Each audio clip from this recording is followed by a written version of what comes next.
So, in your opinion, just because you've been at this 20, 25 years, this is the single best time, the second best time. We've only seen 3 other times like this. Where are we at in that? Yeah, that's a good question, and nobody knows for sure. But we were down 49% in 2000 to 2002. We were down 57% in 2007 to 9. We're down 30% today.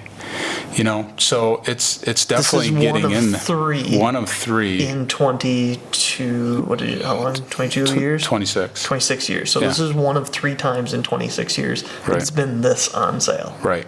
Interesting. Right. That's totally cool. Yeah.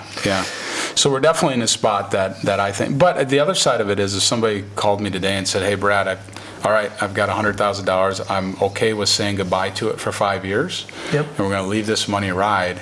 We probably won't put all 100 in. We might put 60 in, or 70 in, or 50 in, and just save some so that if this market goes down farther, we can buy it again. Nobody can call bottom. Nobody knows when that is. And by the time, see what's really interesting is it's really easy to get out. Everybody can be so smart, right? This market just dropped 10%. I'm out.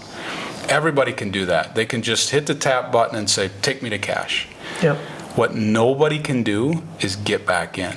Today, the market is down now 30%. Are you calling today to say, "Okay, put me back in," when it was only down 10%? No one does that.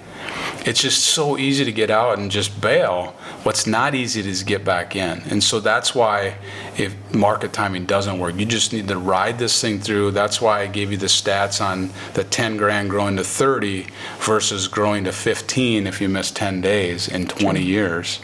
You have to let that sit. But there's also times like now where it's on sale. We know we're going to surpass it. The history has did it 32 out of 32 times.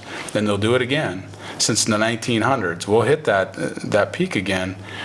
So we know it's on sale. So why wouldn't we buy it if we can say goodbye to it for a while and just let that money go?